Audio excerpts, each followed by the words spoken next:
We are nearing the end of June. It is halfway through 2024, and that means it is time to do a little mid-year book tag plus a little recap of my 2024 reading so far. Starting out with some of my stats from Storygraph. I love using Storygraph to track this stuff and get all of these pretty graphics made. If you don't know about Storygraph or you want to know about some of the other reading apps I use, I have a whole video about that I can link up above. But getting into my stats for 2024. So far this year, it is June 19th when I am filming this. I have read 39 books, which is 11,633 pages.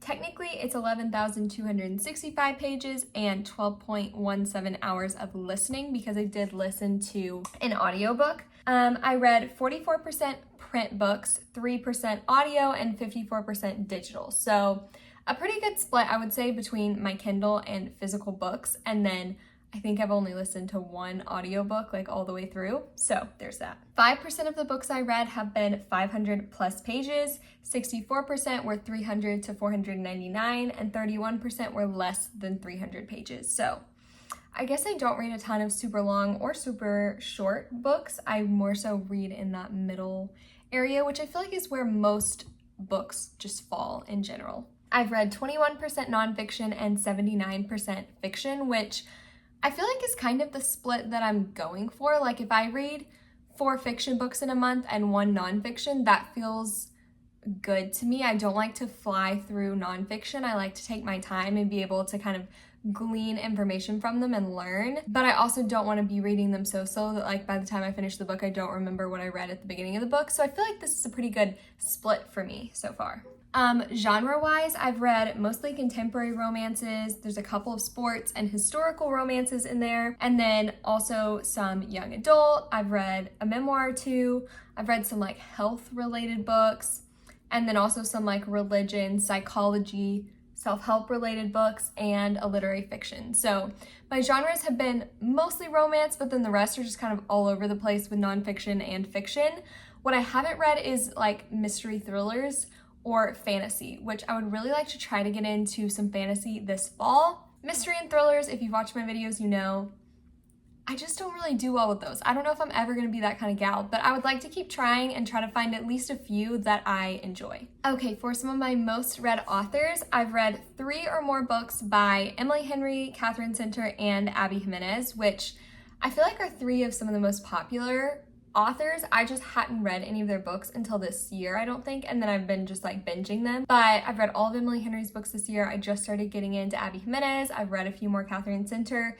They're definitely some of my favorite authors. I've also read at least 2 books by Denise Hunter, Jenna Evans Welch, Courtney Walsh, and Sarah Adams, who I feel like are also just some of my top authors that I've really enjoyed reading so far this year. My average star rating so far this year has been a 3.67 with mostly 3 and 4-star books, which I feel like makes sense. And I've had 5 5-star books this year, which I will tell you what they are so far. Funny Story by Emily Henry, The Bodyguard by Catherine Center, Practicing the Way by John Mark Comer, which is a nonfiction book, The Cheat Sheet by Sarah Adams, and Yours Truly by Abby Jimenez. So those are my 5-star reads so far in 2024. And for my last statistic, this is not one that Storygraph or any app that I know of tracks, but I just thought it would be fun to kind of know where have I been getting the books that I've actually been reading. I got 12 of the 39 that I've read this year from my local library, like a physical copy from my local library. I got 13 of them from the library through Libby,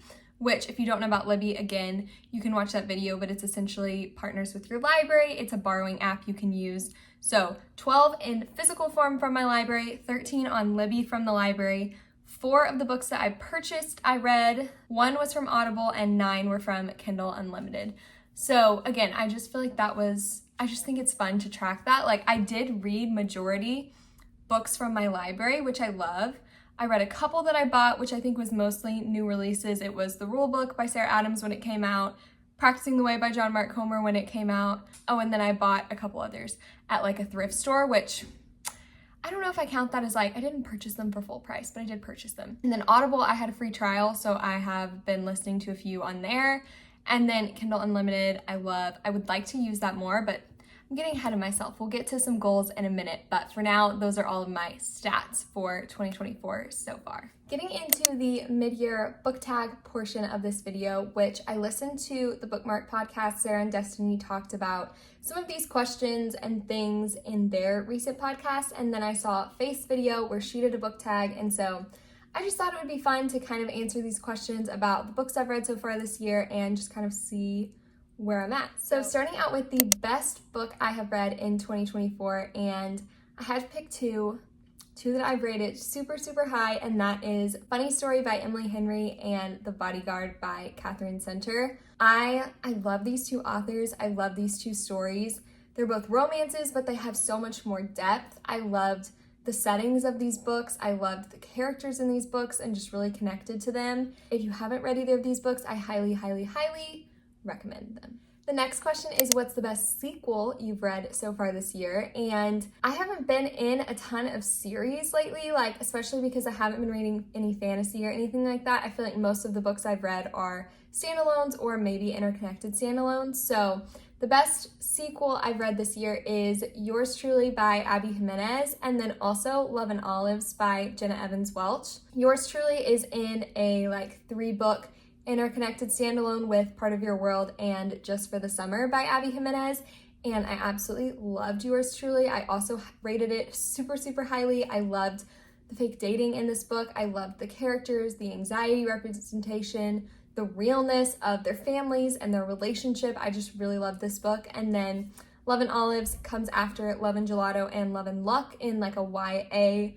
trilogy, and I really just loved this one. I think it was the setting, it was the summertime feel, it was the adventure, and I just really, really enjoyed reading this one by the pool, and it makes you want to go to Greece. So next question is a new release you haven't read yet but want to. So this is a book that's already come out but you haven't read it yet. And for these I have two. I have Just for the Summer by Abby Jimenez and The Rom-Commers by Catherine Center.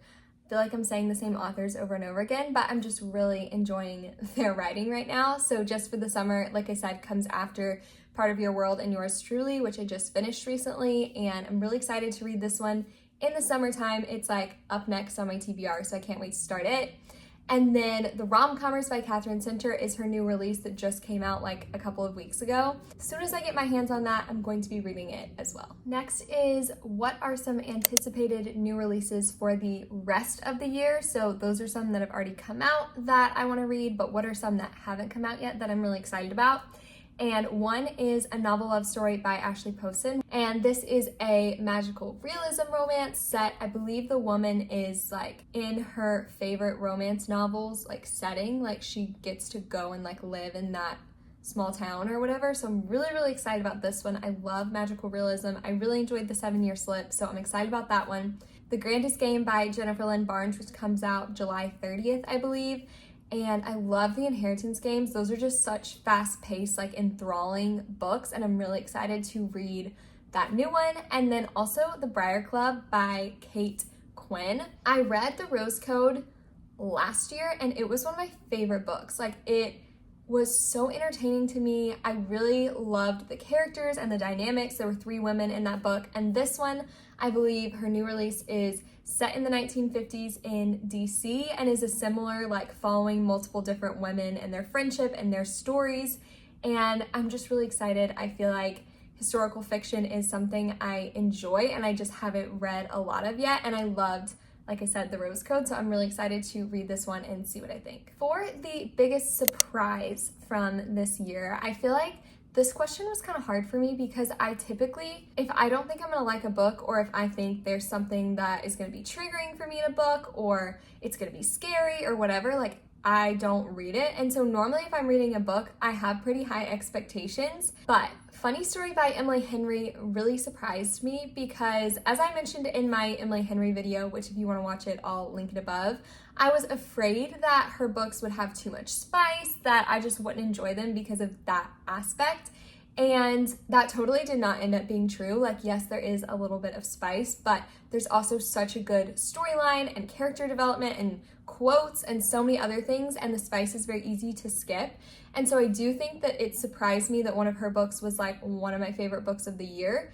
And yeah, this one just kind of caught me off guard. I was like, oh, I'm excited about it, and I had enjoyed her other ones that I read, but I hadn't rated any of them 5 stars. They were solid 4s. I loved them, but this one just kind of blew me out of the water. I loved it, and that did kind of surprise me. Next is a new favorite author that I've discovered, and for this one, I have to say, one, Abby Jimenez, because I just started reading her books and have loved them so far. I'm excited to read her first interconnected standalone trilogy with Life's Too Short and the Happy Ever After playlist and all those. But I've loved Part of Your World and Yours Truly so far, and I'm excited about Just for the Summer. I've really enjoyed her romance writing style and the way she writes her characters and the way she weaves in other storylines. I just really like the way that she writes. And then also Courtney Walsh, who wrote My Phony Valentine and My Lucky Charm, which I read this year. And if you're looking for specifically a closed door author, I would highly recommend her books. I still have lots that I want to read from her, and she has a new one coming out in July in just a week or two that I'm really excited about. But I've really, really loved her writing. She doesn't write spice. She keeps it happy and uplifting, and I just really appreciate that, knowing that when I pick up one of her books, it's going to be a good time and it's going to make me smile and laugh and giggle and not be too hard, because sometimes you just need those kind of books. And it's not to say that they still don't have depth and you don't connect to the characters and all of that, but it's just not sometimes so heavy. So those are 2 of my new most favorite authors that I've discovered this year. For a book that made me cry, this has to be Firefly Lane by Kristen Hanna, which I just finished a couple of days ago. This book, I didn't give it 5 stars because I don't like sad books, but I also feel like it is a 5-star book because of how much I've been thinking about it since I finished it. I just didn't want to give it 5 stars because it made me sad. But it was such an incredible book of girlhood and friendship and mother-daughter relationships and just all the different relationships and roles we play as women. It kind of contrasts being a working woman versus being a stay-at-home mom and all the different things. The friendship in it is incredible. The writing is beautiful. It spans decades, so I feel like that's part of why it's so emotional, is because you really get attached to the characters and feel like you're growing up with them and you know them. I feel like she also just writes friendship in this book so real. Sometimes I get really frustrated in the book because I'm like, why are they still friends, or why are they being forgiving, or why are they fighting? Just silly things. But it's at the end of the day, that's friendship, and you do forgive, and you do have petty arguments, and you do have real, very emotional, serious arguments. And it just, I feel depicts friendship in such a beautiful and honestly rare way nowadays that I don't know that a lot of us have friends that span decades and decades of our lives anymore. And so it was really inspirational to me, and yeah, I loved it. Again, it's probably a 5-star. It made me cry, and books that make you feel sad, again, like I said, that's not my favorite, but it's also good, and so it's probably 5-star. It did make me cry, so be warned about that, but it is a really, really good book. Next is a favorite book to TV or book to movie adaptation.